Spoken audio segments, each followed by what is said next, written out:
એક છોકરી જ્યારે જન્મે છે, એના જન્મતાની સાથે જ જ્યારે ટીન એજમાં પ્રવેશ કરે છે, 13 વર્ષની ઉંમર થાય છે, ત્યારે એક સપના લઈને એક ઉંમર એની આગળ વધતી જાય છે. 13 વર્ષની ઉંમરમાં જોવાયેલા એક પ્રસંગો, 13 વર્ષની ઉંમરમાં જોવાયેલા અનુભવો, 13 વર્ષની ઉંમરમાં એક માહોલ જે પ્રકારનો એને મળ્યો, અને એ સપના કે જે એના ભવિષ્યને, એની પરિકલ્પનાને પૂર્ણ કરવા માટે એ પ્રયત્ન કરે. પરંતુ શું થાય કે જ્યારે એ 13 કે 14 વર્ષની છોકરી જ્યારે ઘરની બહાર નીકળે, ત્યારે એક ગાડી આવે, એ ગાડીનો દરવાજો ખુલે અને છોકરીને ગાડીમાં ખેંચીને લઈ જવામાં આવે. છોકરીની આંખે પાટો બાંધેલો હોય, અને જ્યારે એ આંખ ઉપરથી પાટો ખુલે છે, ત્યારે એ સમગ્ર સપના ઉપર અંધકાર છવાઈ જાય છે. આ સમગ્ર ઘટના વિશે વાત કરવી છે. આ જે પ્રકારની ઘટના બાંગ્લાદેશથી એક છોકરીને ભારતમાં લાવવામાં આવી, આ સમગ્ર ઘટના કે જેમાં કલકત્તાનો શું રોલ હતો, કે ત્યાં અમદાવાદમાં આવ્યા બાદ એ છોકરી જે છે, એ છોકરીને કયા પ્રકારે રાખવામાં આવી, આ સમગ્ર ઘટના શું હતી એના વિશે વાત કરીએ. નમસ્કાર, મારું નામ છે અનિલ.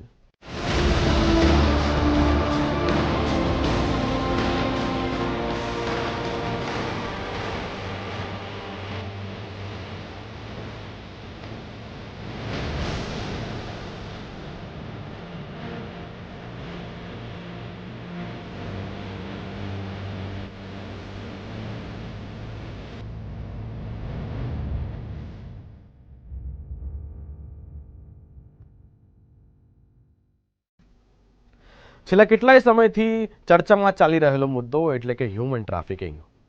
હ્યુમન ટ્રાફિકિંગની વાત કરીએ ત્યારે એક ઘટના જ્યાં સામે આવી, એ ઘટનાનો હું લાઈવ સાક્ષી, અને આ ઘટના સમગ્ર શું છે એના વિશે આપણે અત્યારે વાત કરવાના છીએ. તો ઘટનાની શરૂઆત થાય છે બાંગ્લાદેશથી. આજથી લગભગ 2.5 વર્ષ પહેલાં મરિયમ નામની છોકરી, જેની ઉંમર એ વખતે 14 વર્ષની હતી, એ છોકરી જેને ઘરની બહાર નીકળે છે રમવા માટે, અને ત્યારે એક ગાડી આવે છે, ગાડીનો દરવાજો ખુલે છે, છોકરીને ગાડીમાં બેસાડવામાં આવે છે, અને ત્યાંથી એને કિડનેપ કરીને લઈ જવામાં આવે છે. એની આંખો પર પાટા બાંધેલા છે. પાટા ખુલે છે ત્યારે એના સપનાની સામે એક અંધકાર છવાઈ ગયેલો છે. આ કિડનેપિંગનો કેસ જ્યારે બાંગ્લાદેશની પોલીસને જાણ કરવામાં આવે છે, ત્યારે એ એના ચક્રો ગતિમાન કરે છે, અને ત્યાં સ્થાનિક એનજીઓ જે હ્યુમન ટ્રાફિકિંગ પર કામ કરે છે, જેનું નામ છે ફ્રીડમ ફર્મ, જેને જાણ કરવામાં આવે છે. આ સમગ્ર માહિતી જે છે, જેમાં હ્યુમન ટ્રાફિકિંગમાં કામ કરતી એનજીઓ અને બાંગ્લાદેશની પોલીસ, આ બંને જે છે એ શોધખોળ શરૂ કરે છે. પરંતુ શોધખોળ કરતાં એવું ધ્યાનમાં આવે છે કે એ જે છોકરી જે છે એ અત્યારે ભારતના કલકત્તા શહેરમાં છે. એનજીઓ દ્વારા દિલ્હીમાં રહેલી સંસ્થાને જાણ કરવામાં આવે છે, અને 23 મહિના પહેલાં ફ્રીડમ ફર્મ દિલ્હીમાં એક કોલ આવે છે. કોલમાં એવું કહેવામાં આવે છે કે આ પ્રકારની એક છોકરી છે જેનું નામ મરિયમ છે. આ છોકરી જે છે એ અત્યારે અહીંયાથી કિડનેપ થઈને હ્યુમન ટ્રાફિકિંગના કેસમાં અત્યારે કલકત્તામાં છે, અને સમગ્ર પ્રકારની આ માહિતી જે છે, ફોટો અને એની સાથે ડિટેલ આખી, એ જે છે ફ્રીડમ ફર્મને મળે છે. ફ્રીડમ ફર્મ શોધવાની શરૂઆત કરે છે. કલકત્તામાં વિષય જાય છે. કલકત્તાની સ્થાનિક પોલીસ અને ફ્રીડમ ફર્મ બંને આ કેસ પર કામ કરે છે.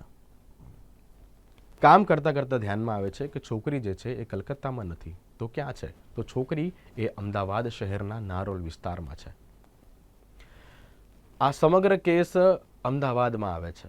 અમદાવાદના હ્યુમન ટ્રાફિકિંગના પીએસઆઈ જીઆઈ ચૌહાણ, આ વાત છે ફેબ્રુઆરી 2024ની. ફેબ્રુઆરી 2024માં આજે સમગ્ર કેસ જે છે એ પીએસઆઈ જીઆઈ ચૌહાણને મળે છે, અને હ્યુમન ટ્રાફિકિંગની ટીમ દ્વારા આ જે છોકરી છે એને શોધવાની શરૂઆત થાય છે. અહીંયા ક્યાંક કહી શકાય કે જ્યારે ખબરી દ્વારા માહિતી મળે છે, ત્યારે પીએસઆઈ અને એમની ટીમ ત્યાં પહોંચે છે, ત્યારે ખબર પડે છે કે છોકરીને કલકત્તા પાછી લઈ જવામાં આવી છે. એટલે એક નિષ્ફળતાનો સામનો કરવો પડે છે. એ છોકરી જ્યારે કલકત્તા પાછી જતી રહી હોય છે, અને કલકત્તામાં ત્યાં કયા પ્રકારનો માહોલ, જેને કહી શકાય કે બ્રેન વોશ, કાં તો પછી એ સમગ્ર ઘટનાની આપણે આગળ વાત કરીએ. પરંતુ આની પહેલાં એ ફ્રીડમ ફર્મને જ્યારે કોલ આવે છે, અને આ જે સમગ્ર માહિતી જે છે એ શું છે એ આપણે આ કોલ રેકોર્ડિંગમાં સાંભળીએ. कोई केस था बांग्लादेश से कोई लड़की जो किडनैप करके लाए गए थे और आपके एनजीओ को कोई कांटेक्ट किया था? कोई आपको ध्यान में है क्या ऐसा विषय? हाँ हाँ, ये मालूम है। अभी वो बच्ची रात में रेस्क्यू हुई ना, बस मैं उसी टाइम पे उनके साथ में ही था, और ये पूरा जो रेस्क्यू हुआ तब पूरा रिकॉर्डिंग जो हमने किया था फोन में। ओके। तो हाँ बिल्कुल। तो बस मुझे ये जानना था कि बेसिकली ये जो पूरा सिनारियो जो है ये, मतलब आपको कहाँ से कॉल मिला और फिर आप किस तरह से काम करते हो इस विषय पर। देखिए, हम जो है ना एक रजिस्टर्ड एनजीओ है, फ्रीडम फॉर्म, ठीक है, जो एंटी ह्यूमन ट्रैफिकिंग पे काम करते हैं। जी। ठीक है। तो हमारा जो मेन जो मोटो है या पर्पस है, just to rescue, restoration and justice for the sex trafficking, है ना। मे बी माइनर गर्ल्स हो सकती हैं, फोर्स विक्टिम्स हो सकते हैं, एंड ट्रैफिक्ड विक्टिम जो कि मोस्टली बांग्लादेश से ला करके यहाँ पर जबरदस्ती जिनसे ये किया, देह व्यापार कराया जाता है। ठीक है। तो हम उनके विरोध में काम करते हैं। बिल्कुल। तो इस केस के रिगार्डिंग हम लगभग पिछले 23 महीने पहले भी हमको ये इन्फॉर्मेशन मिला था कि ऐसे ऐसे ये लड़की है, लेकिन उस समय पर अनफॉर्चुनेटली इस लड़की को ट्रेस नहीं कर पाए थे। तो अभी तो जो जीसी साहब है ना, जीसी चौहान साहब, तो चौहान साहब को कहीं ना कहीं से इस चीज़ का इन्फॉर्मेशन मिला, करंट लोकेशन उसका लड़की का मिला, तो उसके उन्हीं के माध्यम से इस लड़की को हमने फिर, जब उन्होंने फिर हमको बताया, फिर उनके माध्यम से इस लड़की को हमने रेस्क्यू किया ना। मतलब पुलिस ने इसको रेस्क्यू किया है और उनको दिया है करके ना। तो मोस्टली बांग्लादेश में हमारा एक पार्टनर एनजीओ है जो इन चीज़ों में हमारे सपोर्ट करते हैं कि वहाँ पर अगर कोई केस ऐसा रजिस्टर होता है तो इमीडिएटली वो कॉल करते हैं कि हाँ भाई ये लड़की यहाँ से यहाँ गई है। तो उसके माध्यम से हमको ये पता चला, तो उसका इन्वेस्टिगेशन हमने किया तो उसके बाद में अभी अभी जाकर के इस बच्ची को रेस्क्यू कर पाए। ओके। तो ये आपको 23 महीने पहले एक, मतलब आपके जो एक आपका जो एनजीओ जो बांग्लादेश में एक्टिव है उन्होंने आपको बताया था दिल्ली में। क्योंकि मैं नहीं था, दूसरी टीम इस पर काम कर रही थी। ठीक है। हमारे तो उसको लोकेट करने की कोशिश की, लेकिन वो नहीं आ पाई, क्योंकि बच्ची पहले अहमदाबाद में आई, फिर उसके बाद में फिर ये वेस्ट बंगाल में चली गई, कोलकाता जैसी जगह में, फिर वहाँ पर ट्रेस करना बड़ा मुश्किल हो गया। फिर से वापस ये बच्ची इधर आई है, तो तब जाकर के इसका ये लोकेशन मिल पाया। ओके।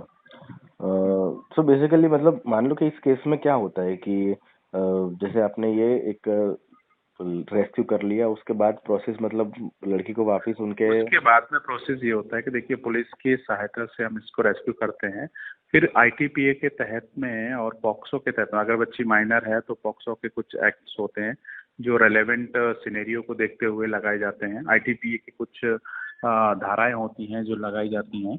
उसके बाद में इसका एफआईआर होता है। एफआईआर होने के बाद में बच्ची को सुरक्षित करने के लिए, सुनिश्चित करने के लिए, उसके पुनर्वास को सुनिश्चित करने के लिए लड़की को सीडब्ल्यूसी, जिसको हम चाइल्ड वेलफेयर कमेटी बोलते हैं, उसके सामने प्रस्तुत किया जाता है, समक्ष प्रस्तुत किया जाता है, और लड़की का मेडिकल कराया जाता है, जिससे कि ये कंफर्म्ड हो जाए कि हाँ लड़की हैबिचुअल है और उससे इस तरीके की चीज़ें कराई जा रही। ठीक है। तो वो सारी चीज़ करने के बाद में फिर उसको शेल्टर होम में, अगर मान लीजिए 18 साल से छोटी है तो शेल्टर होम में, अगर 18 साल से बड़ी है तो नारी गृह में उसको प्लेस कर दिया जाता है, जो कि गवर्नमेंट के स्ट्रक्चर ही हैं। हमारा कोई स्ट्रक्चर उसमें नहीं है। ये सारी चीज़ें गवर्नमेंट स्ट्रक्चर्ड हैं जिनके माध्यम से हम काम करते हैं, और गवर्नमेंट इस चीज़ को करती है। ठीक है। तो और फिर उसके बाद में उसको कोर्ट में प्रोड्यूस किया जाता है जज के सामने, और जहाँ पर वो अपना 164 देती है, अपना बयान देती है कि हाँ किस तरीके से उसको लाया गया, वो सब कुछ अपना पूरा डिटेल वहाँ पर वो बताती है। ओके। हम्म। अच्छा। एंड देन फिर उसके साथ साथ हमारा जो ऑर्गेनाइजेशन है वो उनको क्या है, काउंसलिंग पूरा प्रोवाइड करता है, उनके पुनर्वास के लिए पूरा देख रेख के लिए हमारे जो सोशल वर्कर हैं, प्रोफेशनल सोशल वर्कर हैं, जो उस को काउंसलिंग करने में मदद करते हैं, कि ताकि वो जो सच्चाई है उसको रिवील करे। क्योंकि ऐसी जो बालिकाएं होती हैं वो क्या होती है, एक ट्रोमा में होती हैं, उनको खुद नहीं पता होता है कि वो अभी किस सिचुएशन में है, कि नेक्स्ट स्टेज पर उनके साथ क्या होने वाला है। ठीक है। तो क्योंकि जो ट्रैफिकर होते हैं उनको इस तरीके से ग्रूम करते हैं कि मतलब अगर पुलिस ने आपको पकड़ा है तो मतलब आपको जेल हो जाएगा, फिर आप कभी छूट नहीं पाओगे। तो उस तरीके की सोच उनके अंदर भरते हैं। तो हम उनको कहीं ना कहीं काउंसिल करने की कोशिश करते हैं कि जब पुलिस ने उनको रेस्क्यू किया है तो वो रेस्क्यू की गई हैं, अरेस्ट नहीं की गई हैं। तो ये बहुत बड़ा डिफरेंस है जो उनको समझना बहुत जरूरी होता है कि उनका लाइफ सेव हुआ है, ना कि उनको पकड़ा गया है। तो ये चीज उनको कहीं ना कहीं काउंसिल करते, तो जिसके कारण वो अपने अंदर जो उनकी सच्चाई होती है उस चीज को वो बयान करते हैं। તારીખ 19 માર્ચ પીઆઈ જીઆઈ ચૌહાણ જેને કોલ આવે છે ખબરીનો કે એ જે છોકરી જે છે મરિયમ એ અત્યારે અમદાવાદમાં છે, પરંતુ પીઆઈ જીઆઈ ચૌહાણ જે છે ગોવિંદ ચૌહાણ કે જેમની જાન્યુઆરીમાં બદલી થઈ ગઈ હોય છે રાજકોટના ક્રાઇમ બ્રાન્ચ ડિપાર્ટમેન્ટમાં પોલીસ ઇન્સ્પેક્ટર તરીકે, પીએસઆઈ તરીકે હ્યુમન ટ્રાફિકિંગમાં કામ કરનાર, અમદાવાદમાં કામ કરનાર એ પીએસઆઈ જેની બદલી રાજકોટમાં થઈ છે, એટલે રાજકોટની પોલીસ જે છે એ અમદાવાદમાં કેસ કઈ રીતે સોલ્વ કરે. પરંતુ ખબરીની એક વિનંતી હોય છે કે આ છોકરીને લેવા માટે તમે જાતે જજો તો જ હું તમને રસ્તો બતાવીશ. અને આ ડિમાન્ડ કે આ વિનંતી કહી શકો કે જેની પર પીઆઈ ગોવિંદ ચૌહાણ જે છે એ ત્યાં કમિશનરને વાત કરે છે. કમિશનર સાથે વાત કરીને આ સમગ્ર માહિતી જે છે એમને આપવામાં આવે છે, ને ત્યારે સહમતિ મળ્યા બાદ રાજકોટથી 19 માર્ચ બપોરે એક ટીમ નીકળે છે ગાડી લઈને અમદાવાદ આવવા માટે, જેમાં પીઆઈજીઆઈ ચૌહાણ છે, તેની સાથે 2 મહિલા કોન્સ્ટેબલ છે, તેમની સાથે એક મેલ કોન્સ્ટેબલ છે. 4 લોકોનો આ કાફલો જે છે એ અમદાવાદ આવવા માટે નીકળે છે અને અમદાવાદમાં લગભગ રાત્રે 10-10:30 વાગ્યાની આસપાસ નારોલ પહોંચે છે. પરંતુ જ્યારે એ અમદાવાદ આવે છે ત્યારે એમનો કોલ મને આવે છે અને મારી વાત થાય છે અને એમને કહ્યું કે આ સમગ્ર ઘટના આ પ્રકારે છે. અમારી ટીમ અને સાથે જ કહી શકાય કે પીઆઈ જીઆઈ ચૌહાણ એમની ટીમ પીઆઈના કાર્યમાં જીટીપીએલની સહાયતાથી આ કેસ જે છે એની આગળ છાનબીન શરૂ થાય છે. એ છોકરીને રેસ્ક્યુ કરવાની શરૂઆત થાય છે. રાતના લગભગ 10:30 વાગ્યા છે, નારોલ પહોંચ્યા છે. નારોલથી લોકેશન મળે છે કે હાઈફાઈ 4 રસ્તા શાહવાડી પાસે આવેલા છે, ત્યાં પહોંચવાનું છે. હાઈફાઈ 4 રસ્તા પાસે ગાડી પહોંચે છે અને ત્યારબાદ ખબરીને કોલ કરવામાં આવે છે, ખબરીને વિડીયો કોલ કરવામાં આવે છે અને ખબરી કહે છે કે હવે હું કહું એ પ્રકારે જજો, પરંતુ તમારી પોલીસની ગાડી જે છે ત્યાં મૂકીને કોઈ અન્ય ગાડીમાં તમારે જવું પડશે, કાં તો કોઈ રિક્ષામાં જવું પડશે. ગાડી ત્યાં મૂકવામાં આવે છે. હ્યુમન ટ્રાફિકિંગના પીએસઆઈ ભરતભાઈની જે ગાડી જે છે એ ગાડી લઈને, સ્વિફ્ટ ગાડી લઈને ત્યાંથી કાફલો આગળ નીકળે છે, જેમાં પીઆઈ જીઆઈ ચૌહાણ છે, હ્યુમન ટ્રાફિકિંગના પીએસઆઈ છે, જીટીપીએલના એક પત્રકાર છે, તેની સાથે જ એક મહિલા કોન્સ્ટેબલ છે અને સાથે જ એક મેલ કોન્સ્ટેબલ છે. 5 લોકો ગાડી લઈને નીકળે છે.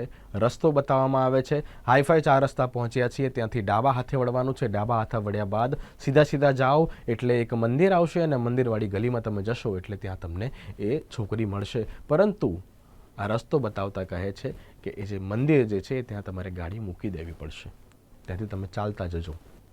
ચાલતા જઈ જ્યારે આગળ સફર ચાલે છે ત્યારે એ ઘર બતાવવામાં આવે છે અને કન્ફર્મેશન મળે છે કે આ જે ઘર છે કે જેમાં એક છોકરી જે બાંગ્લાદેશથી કિડનેપ થઈને કલકત્તાથી અમદાવાદ, અમદાવાદથી ફરીથી કલકત્તા અને ફરીથી અમદાવાદ જે છોકરી આવી છે, છોકરી આ ઘરમાં છે. ત્યારબાદ દરવાજો ખટખટાવવામાં આવે છે અને દરવાજાની અંદર એન્ટ્રી થાય છે. સંપૂર્ણ ઘરની વાત કરીએ, આખા ઘરમાં કહી શકાય કે આગળ એક નાની ગેલેરી જેવું પેસેજ છે, આમ તો સીડીવાળો ભાગ છે, અંદર એક રૂમ છે, રૂમની અંદર એક નાનો બેડરૂમ છે અને ત્યાંથી હજુ આગળ જઈએ તો ત્યાં એક નાનું રસોડું છે અને ઉપર ધાબુ છે. શોધખોળની શરૂઆત થાય છે. પૂછવામાં આવે છે એ છોકરી વિશે, ક્યાં છે, ક્યાંય છોકરી મળતી નથી. દરેક રૂમ ચેક કર્યા, પીપળા ચેક કર્યા, એને કહી શકે દરેક જે ખૂણો ચેક કર્યો, પરંતુ છોકરી ન મળી. ધાબા ઉપર જવામાં આવે છે. ધાબા ઉપર જાય છે ત્યારે એક છોકરી ત્યાં એક કહી શકાય કે પથારી પાથરેલી છે ને છોકરી ત્યાં બેસેલી છે. એ છોકરીને પૂછવામાં આવે છે, પરંતુ એને પણ કંઈ ધ્યાનમાં નથી. ત્યાંથી નીચે આવવામાં આવે છે અને નીચે જ્યારે પરત આવે છે, અહીંયા એક વાત સમજજો કે જે ફોટો મળ્યો છે પીઆઈને, એ ફોટો અને વાસ્તવિક છોકરી આ બંનેમાં થોડોક ડિફરન્ટ છે. શા માટે? શરૂઆતમાં છોકરીને સમજવામાં ભૂલ થઈ. આ ફોટો જે સ્ક્રીન પર દેખાય છે, આ ફોટો જે છે જેમાં જે છોકરી જે છે એ ફિલ્ટરવાળો ફોટો જે ખબરીએ આપેલો છે એ ફિલ્ટરવાળો ફોટો છે, થોડો વ્હાઇટ ફોટો છે, જેમાં એની સ્કિન જે છે એ ટોન વ્હાઇટ દેખાઈ રહ્યો છે. એ છોકરી જે મરિયમ જેનું નામ છે એ છોકરી જે છે એ ત્યાં જ હોય છે, પરંતુ એનું વાસ્તવિક જે કલર જે છે, સ્કિન ટોન છે, એ ઘઉં વર્ણ છે. શોધખોળ શરૂ થાય છે, છોકરીને શોધવામાં આવે છે. પેલી ધાબા પરથી છોકરી છે એને નીચે લાવવામાં આવી છે, છોકરી નીચે બેસેલી છે. શોધીએ છીએ અને ત્યારે એ ફોનમાંથી ફોટો કાઢીને બતાવવામાં આવે છે કે આ છોકરી ક્યાં છે. અને ત્યારે પેલી છોકરી કહે છે કે આ તો હું જ છું. અને ત્યારે એ છોકરીનો ફોટો પાડીને ખબરીને મોકલવામાં આવે છે અને કન્ફર્મેશન મળે છે કે હા, આ એ જ મરિયમ છે. અહીંયા વિષય એવો છે કે એ છોકરી જે છે એને એટલા લાડ પ્રેમથી રાખેલી છે, લાડ પ્રેમથી કિડનેપ કરીને આવ્યા બાદ એટલા પ્રેમથી રાખેલી છે કે હવે છોકરીને પરત જવાની ઈચ્છા નથી. અત્યારે એની ઉંમર 16 વર્ષની છે, પરંતુ આવનારા 2 વર્ષો પછી જ્યારે એની ઉંમર 18 વર્ષની થશે ત્યારે એની સાથે શું થવાનું છે એની કાંઈ જ ખબર નથી. આ ઘરમાં જે મહિલાઓ દેખાય છે, આ દરેક મહિલાઓ જે છે એ દેહ વ્યાપાર સાથે સંકળાયેલી છે. અને આ છોકરી જે છે એ એમના ઘરમાં પ્રેમથી એમને રાખેલી છે. 18 વર્ષ પછીનું છોકરીનું શું ભવિષ્ય છે એને કંઈ જ ખબર નથી. અત્યારે છોકરીને અહીંયા રહેવામાં આનંદ આવે છે, છોકરી અહીંયા રહી રહી છે.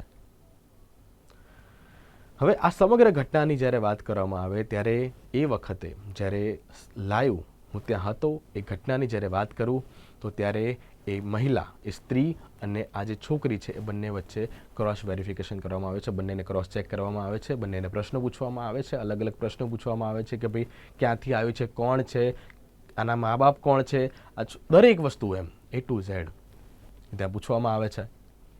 2-3 સવાલ એવા હોય છે કે જેમાં છોકરી અને સ્ત્રીના જવાબમાં ક્યાંક થોડો ફરક આવે છે અને ત્યારે ધીમે ધીમે કેસ સોલ્વ થતો જાય છે.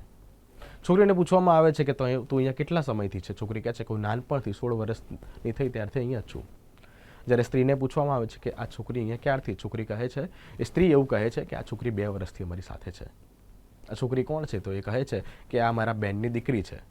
ત્યારે સ્ત્રીને પૂછવામાં આવે છે કે આ છોકરીની માનું નામ શું છે? તો એ સ્ત્રી એવું કહે છે કે મને તો એનું નામ નથી ખબર. આ પ્રકારની થોડી વાહિયાત વાતો જેને કહી શકાય કે, અને આ વાતોની સાથે સાથે ધીમે કેસ સોલ્વ થતો જાય છે. કેસ સોલ્વ થઈ રહ્યો છે ધીમે અને ત્યારે છોકરીને પૂછવામાં આવે છે અને સમજાવવામાં આવે છે, પરંતુ છોકરી તૈયાર નથી જવા માટે, કારણ કે એને એટલો પ્રેમથી અહીંયા રાખવામાં આવેલા છે, એનું બ્રેન વોશ કરવામાં આવેલું છે, એનું માઇન્ડ વોશ કરવામાં આવેલું છે. અને ત્યારબાદ છોકરીને સમજાવવામાં આવે છે કે 2 વર્ષ પછીનું તારું ભવિષ્ય એ ખૂબ અંધકારમય છે અને ઘણી બધી વાતો એની સાથે ઉકેલવામાં આવે છે, એની સાથે પૂછવામાં આવે છે, અને ત્યારે ધીમે ખબર પડતી જાય છે કે આ વાસ્તવિકતા શું છે. આ સમગ્ર કેસમાં આ પીઆઈ જે છે, જીઆઈ ચૌહાણ, એને ક્યાંથી બાતમી મળી, શું માહિતી મળી, અને આજે ફેબ્રુઆરી 2024નો કોલ આવ્યો અને ત્યારબાદ અત્યારે સમગ્ર ઘટના, એમાં પીઆઈ સાથે પણ વાત થઈ, ત્યારે આ પીઆઈનું શું કહેવું છે એ સાંભળીએ. એકચ્યુઅલી આ જે છોકરી છે મરિયમ, એનું આજથી 1.5 વર્ષ પહેલા બાંગ્લાદેશમાં અપહરણ થયું હતું. ઓકે. અને ત્યાં એની એફઆઈઆર પણ નોંધાયેલી હતી. અને ત્યાં એફઆઈઆર નોંધાયા બાદ એ લોકોએ ત્યાંની જે પોલીસ છે એને નોર્મલ જે કાર્યવાહી કરી હોય, ત્યાર પછી ત્યાંની એક એનજીઓ સંસ્થા છે, એને એપ્લિકેશન આપી અને ત્યાર પછી એ એનજીઓ આપણી દિલ્હીની એક ફ્રીડમ ફર્મ નામની સંસ્થા છે, ફ્રીડમ ફર્મ, હા, એને એક આપી આખી એપ્લિકેશન. ઓકે. અને એ લોકોએ કીધું કે આ છોકરીનું અપહરણ બાંગ્લાદેશથી થયું છે અને એનું લોકેશન ઇન્ડિયામાં મળે છે અને ઇન્ડિયાના અમદાવાદમાં મળે છે, એવી લોકોને માહિતી હતી. અચ્છા. ઓકે. એ લોકોને જે માહિતી હતી એના આધારે જે તે સમયે હું અમદાવાદ એસટીયુમાં હતો ત્યારે એ અરજીની સોંપવામાં આવી. ઓકે. એ અરજીની તપાસને આધારે અમે લોકોએ બહુ પ્રયત્ન કર્યો, ધીરે બાતમીદારોથી બાતમી મેળવી અને આનો પ્રયત્ન કર્યો, પરંતુ એ સમયે કોઈ સફળતા મળી નહોતી. બરોબર. ત્યારબાદ એ છોકરી કલકત્તા વહી ગઈ હતી એવા સમાચાર હતા. ઓકે. આ મરિયમ, જે તે સમયે મરિયમની ઉંમર 13 વર્ષની હતી. 1.5 વર્ષ પહેલા અપહરણ થયું ત્યારે 13 વર્ષની ઉંમર હતી. હા, ત્યારે 13 વર્ષની ઉંમર હતી. અચ્છા. અને આ અંદાજે સમય હશે 2023માં જુલાઈ ઓગસ્ટ આસપાસ. ફેબ્રુઆરી 2024 અચ્છા, ફેબ્રુઆરી આપણી પાસે અરજી આવેલી. ઓકે, 2024 ફેબ્રુઆરીમાં અરજી આવી, બરોબર. અરજી આવેલી. ઓકે. બરોબર. ત્યારબાદ એવા સમાચાર મળ્યા કે આ છોકરી વહી ગઈ છે કલકત્તા. હમ. પછી તપાસ કરી તો અહીંયા મળી નહોતી. ત્યારબાદ મારી બદલી થઈ ગઈ.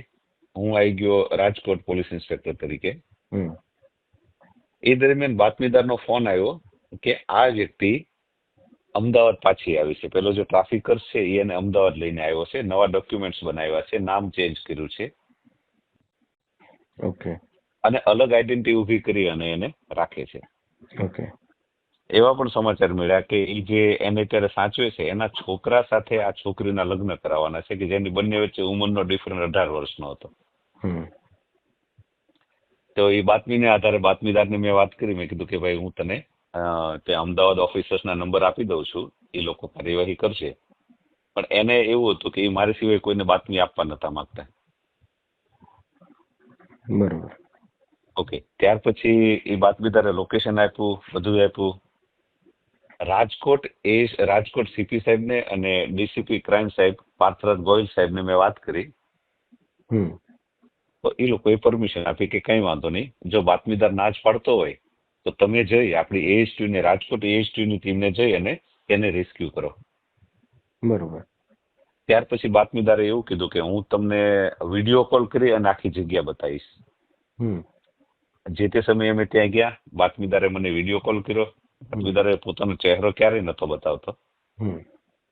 એ વિડીયો કોલને આધારે એને મને લોકેશન આપ્યું અને અમે ઘરે પહોંચ્યા. બરોબર. અને ત્યાંથી આ બાળાને રેસ્ક્યુ કરી અને ASTU અમદાવાદને સોંપી દીધી. ઓકે. અને એટલે આ જે છોકરી જે છે અત્યારે, એટલે એનું બ્રેન વોશ કરવામાં આવ્યું ત્યાંથી. અને કારણ કે જે પ્રકારે આપણે લાઈવ હતા એટલે ધ્યાનમાં છે કે એ પોતાને ગણવા તૈયાર નહોતી, એટલે એ રીતનું બ્રેન વોશ એ વખતે કરવામાં આવ્યું હશે કલકત્તામાં. જે તે સમયે એ છોકરીને જયારે અહીંયા લાવ્યા ત્યારે છોકરીની ઈચ્છા નહોતી અહીંયા રહેવાની, કારણ કે બહુ ખરાબ પોઝિશનમાં હતી એ છોકરી. પણ ધીરે ધીરે અહીંયા એ લોકો એની કેર કરવા માંડ્યા. અને ત્યાર પછી છોકરીનું બ્રેઇન વોશ કરવામાં આવ્યું, એનું નામ ચેન્જ કરી નાખવામાં આવ્યું અને એવું કહેવામાં આવ્યું એનું બ્રેઇન વોશ કરીને કે તારે અહીંયા જ રહેવાનું છે. ઓકે. બરોબર છે. અને ડોક્યુમેન્ટ જે છે બધા કલકત્તાથી એ લોકો પછી બનાવડાયા. હા, એ હજી વેરિફિકેશન કરવાનું બાકી છે ક્યાંના છે, કારણ કે એ હવે તપાસ કરતા અધિકારી કરશે. બરોબર છે. તો આ પ્રકારે આજે સમગ્ર કેસમાં જે પ્રકારે વાત થઈ કે જેમાં છોકરી જે છે એને અને એની જે સ્ત્રી જે છે જેણે એને રાખેલી છે એ બંનેને એ દિવસે રાત્રે લઈ જવામાં આવે છે. એક વસ્તુ જે ધ્યાનમાં રાખવાની જરૂર છે કે જ્યારે આ પ્રકારે છોકરીઓ એ કેસમાં ફસાય છે ત્યારે જ્યારે પોલીસ આને બચાવવા જાય છે ત્યારે પોલીસ એને રેસ્ક્યુ કરવા જાય છે, પરંતુ એના મગજમાં જે સતત ડર એ પ્રકારનો ફસાવી દેવામાં આવેલો છે કે એમાંથી ખબર પડે છે છોકરીને લાગે છે કે આ લોકો મને અરેસ્ટ કરવા આવ્યા છે, પરંતુ આ લોકો અરેસ્ટ કરવા નથી આવ્યા, આ તો રેસ્ક્યુ કરવા આવ્યા છે. પરંતુ એની સમજણ ન થતાં એ ખોટું બોલે છે, એ બચાવવાનો પ્રયત્ન કરે છે. અને આપણે નાનપણથી એ પ્રકારનો એક માહોલ બની ગયો છે કે પોલીસ આવે ને એટલે પોલીસથી લોકોએ ડરવું. પણ શા માટે ડરવું? જો તમે ગુનો કર્યો છે તો ચોક્કસથી તમે ડરો, પરંતુ જો તમે ગુનો નથી કર્યો, તમે ગુનેગાર નથી, તમે સ્પષ્ટ છો, તો પછી ડરવાની શા માટે જરૂર છે? આ વસ્તુ ધ્યાનમાં રાખવાની ખાસ જરૂર છે. અને આ પ્રકારની જે ઘટનાઓ જે બની છે, પરંતુ ત્યારબાદ એ છોકરી અને જે સ્ત્રી છે એ બંનેને લઈ જવામાં આવે છે અને ASTUમાં લઈ જઈને ત્યારબાદ CWC ચાઇલ્ડ વેલફેર કમિટી જે છે ત્યાં આ કેસ જે છે સોલ્વ કરવામાં આવે છે. આ સમગ્ર ઘટનામાં એક વાત જે ધ્યાનમાં આવે છે એ વાત એમ છે કે તમે ક્યાંકથી નીકળો છો આવા મોટા શહેરોમાં, મોટા ચાર રસ્તા ઉપર, રિક્ષાઓમાં ક્યાંય પણ આ દેહ વ્યાપાર કરતી ક્યાંક સ્ત્રીઓ દેખાય તો એ પણ ક્યારેક તો મરિયમ હશે, ક્યારેક તો એને પણ કિડનેપ કરીને લાવવામાં આવી હશે, પરંતુ ક્યાંક એ કમનસીબી કે એ વખતે આવા PI કાં તો આવા એક NGOનો જે સહારો ન મળ્યો અને એના કારણે એ જે છે આજે અત્યારે આ પરિસ્થિતિમાં છે.